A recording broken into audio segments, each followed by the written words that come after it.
बिस्मिल्लाहिर्रहमानिर्रहीम।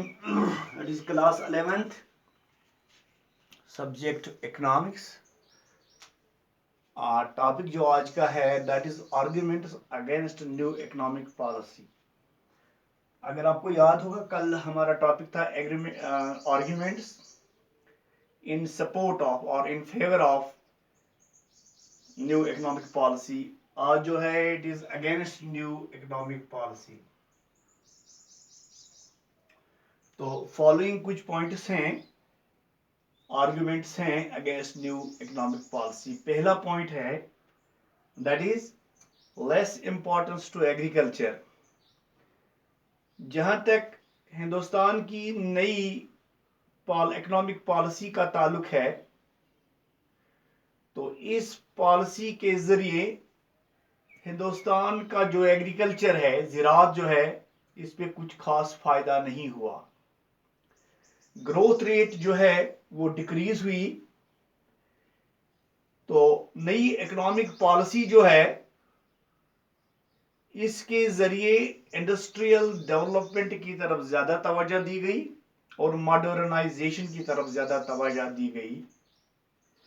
जैसा कि आपको मालूम है, हिंदुस्तान की बहुत बड़ी तादाद जो है पॉपुलेशन की, it is engaged in agriculture. तो ये सोचना गलत होगा कि हिंदुस्तान की इकॉनमी जो है ये डेवलप हो जाएगी सिर्फ मुकम्मल तौर entirely on the basis of industrialisation. या हम ऐसा कहेंगे कि अगर सिर्फ इंडस्ट्रियलाइजेशन को डेवलप किया जाए, इससे हिंदुस्तान की इकॉनमी जो है ये डेवलप नहीं होगी जब तक इसके दूसरे जो जो सेक्टर्स हैं उनको भी तरजीह दी जाएगी। जब इकोनॉमिक रिफॉर्म जो है इस प्रोसेस में, तो इससे क्या हुआ, शिफ्ट हुआ from production for the domestic market towards production for the export market. जो प्रोडक्शन डोमेस्टिक मार्केट के लिए तैयार की जाती थी, इसमें अब इसमें चेंज आ गई। अब ये प्रोडक्शन जो है ये सिर्फ एक्सपोर्ट पर्पसेस के लिए, एक्सपोर्ट मार्केट के लिए प्रोड्यूस चीजें होने लगी, which is ultimately putting pressure on domestic prices. जो डोमेस्टिक प्राइसेस हैं उन पे जाहिर सी बात है उस पे प्रेशर बढ़ेगा जो डोमेस्टिक प्राइसेस हैं। At the cost of production of grains, cash crops are being produced. जो फूड ग्रेन्स हैं, फूड ग्रेन्स जो हैं, तो अब क्या होता है कि cash crops are being produced for experts के लिए कैश क्रॉप्स। इस नई इकोनॉमिक पॉलिसी के जरिए अब कैश क्रॉप्स जो हैं उनको ज्यादा प्रोड्यूस किया जाता है for export purposes. Therefore agriculture development is not up to the mark. तो अब हम ये कहेंगे कि एग्रीकल्चर डेवलपमेंट जो है ये अप टू द मार्क नहीं है ड्यूरिंग न्यू इकोनॉमिक रिफॉर्म्स। तो पहला पॉइंट जो था, it was less importance of agriculture. Next point is point number 2, it is less development in industrial sector. Industrial sector में भी जिस तरह से हम चाहते थे कि डेवलपमेंट हो जाए, उस तरह से डेवलपमेंट इस नई इकोनॉमिक पॉलिसी, इंडस्ट्रियल पॉलिसी जो है, इससे नहीं हुई। It recorded a slow down जो इकोनॉमिक ग्रोथ है, रिफॉर्म्स जो है, इंडस्ट्रियल ग्रोथ जो है, ये स्लो डाउन रिकॉर्ड की गई। गोया कि उस तेजी से ये अब ग्रो नहीं कर रही है जिससे ये पहले कर रही थी। This is due to the decreasing demand of industrial products. जो इंडस्ट्रियल प्रोडक्ट्स हैं उनमें डिक्रीज हुई, कमी हुई डिमांड की, बिकॉज ऑफ चीपर, क्योंकि इम्पोर्ट जो है, जो चीजें हम बाहर से लाते हैं वो सस्ते मिल रहे हैं लोगों को as compared to our own products. Inadequate investment in infrastructure जो है उस पे अब जो है इन एडुकेट इन्वेस्टमेंट उस पे ज्यादा नहीं होती है। Globalisation is creating conditions for free movement of goods and services.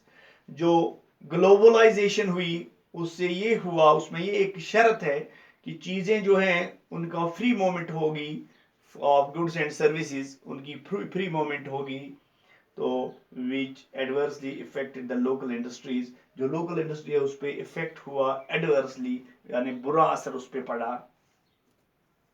And employment पे भी इस पे असर पड़ा। आज जो शेयर है दुनिया में एक्सपर्ट्स का इज ऑल्सो नेग्लिजिबल, गोया कि हिंदुस्तान से जो चीज़ें एक्सपर्ट होती हैं उनकी कुछ खास इतनी वो परसेंटेज नहीं है, that is negligible. Next is third point, it is pressure of IMF and world bank. World bank और इंटरनेशनल मॉनेटरी फंड, इनका जो है इनका प्रेशर ज्यादा है। The policy reform is complete surrender to the world bank and IMF। इसमें completely surrender किया जाता है वर्ल्ड बैंक के सामने और इंटरनेशनल मॉनेटरी फंड के सामने। तो गवर्नमेंट ने सरेंडर किया है, इट इज सॉवरेंटी, अपनी आज़ादी को सरेंडर किया है in order to procure huge amount of loan, ताकि वो हासिल कर सके, to get huge amount of loan from many industrial agencies, बहुत सारी इंडस्ट्रियल एजेंसी जो हैं उनसे लोन हासिल करने के लिए यहाँ की गवर्नमेंट जो है इसने सरेंडर किया अपना सब कुछ before world bank and international monetary fund. This was the next point against this new economic policy. Now, one more point, more dependence on foreign debt. Foreign debt पे ज़्यादा अब इंहिसार है, डिपेंड है मुल्क। During the regime of economic reforms, जब ये economic reforms हुए, new economic policy, the dependence on foreign debt has been increased. अब कर्जा जो लिया जाता है दूसरे मुल्कों से, दूसरे ममालिक से कर्जा लिया जाता है, उसमें इजाफा हुआ, increased, which is not a good sign, जो एक अच्छी अलामत नहीं है for the Indian economy, Hindustan की इकानमी के लिए। कर्जा लेना दूसरे ममालिकों से ये अच्छी अलामत नहीं है हिंदुस्तान की इकानमी के लिए। This was next one more point is jobless growth due to new economic policy, capital intensive technologies.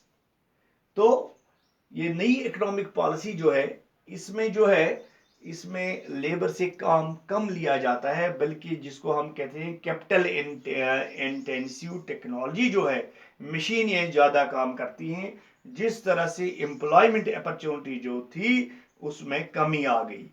Employment opportunity, जो मैन पावर हिंदुस्तान में बहुत ज़्यादा है, अनएम्प्लॉयड क्या कहेंगे हम, एम्प्लॉयड लोग हैं, तो उनको अब जॉब नहीं मिलता, क्योंकि अब जो है कैपिटल इंटेंसिव जिसको हम कहें टेक्नोलॉजी जो है, मशीनें ज़्यादा काम करती हैं, लोग जो हैं वो अनएम्प्लॉयड हो गए, बेरोजगार हो गए। दूसरी बात, डायरेक्ट फॉरेन इन्वेस्टमेंट जो है, तो डायरेक्ट लोग यहाँ इन्वेस्टमेंट करते हैं, वो भी मशीनों का इस्तेमाल करते हैं, लोगों को रोजगार नहीं मिलता। दिस इज अगेन जो एम्प्लॉयमेंट अपॉर्चुनिटी है that decreased. One more point is failure of economic reforms on growth as well as equity. There is no balanced development in the Indian economy. कोई बैलेंस डेवलपमेंट नहीं हुई हिंदुस्तान की economy में। As a result economic reforms have failed to achieve, जो economic reforms यहाँ किए गए वो फेल हो गए, नाकाम हो गए हासिल करने के लिए the goal of growth with equity, की वो ग्रोथ को अचीव कर सके विद इक्विटी नहीं कर सके। ये एक और पॉइंट था जिसको हम कहेंगे argument against new economic policy. One more point is dependence on foreign technology and investment. New economic reforms जो हैं इसके हवाले से according more dependence on foreign technology, foreign technology पे ज़्यादा इन्हिसार, गोया कि फॉरेन टेक्नोलॉजी ही लोग खरीदते हैं यहाँ से, एंड इन्वेस्टमेंट, और लोग वहाँ से आके यहाँ इन्वेस्ट करते हैं, पैसा लगाते हैं, सरमाया लगाते हैं, which is harmful for the domestic economy. जो यहाँ की डोमेस्टिक इकानमी है, घरेलू सनत जो है, घरेलू इक्तिसादियात जो है, उसके लिए ये हार्मफुल है, नुकसानदेह है, तकलीफदेह है। One more point is undue importance to private sector. जो अनडू इम्पोर्टेंस दी गई प्राइवेट सेक्टर को, इससे क्या हुआ, इससे डिक्रीज हो गई। पब्लिक सेक्टर जो है वो डिस्करेज हो गया, पब्लिक सेक्टर डिस्करेज हो गया और प्राइवेट सेक्टर जो है वो इनकरेज हो गया। As a result the condition of poor in India is not going to be better. जो गरीब लोग हैं उनकी पोजीशन जो है बेहतर नहीं हो रही है। इसी तरह से पब्लिक वेलफेयर जो था मोटिव पब्लिक सेक्टर का is law is lagging behind due to the adoption of new economic policy. इस नई इकोनॉमिक पॉलिसी की वजह से जो पब्लिक सेक्टर था, जिसका मकसद यही होता है कि पब्लिक वेलफेयर के लिए काम करें, उसको जब डिस्करेज किया गया और प्राइवेट सेक्टर को एनकरेज किया गया, तो ये भी एक अच्छा कदम नहीं था। Again, this is also one of the arguments against new economic policy. Thank you.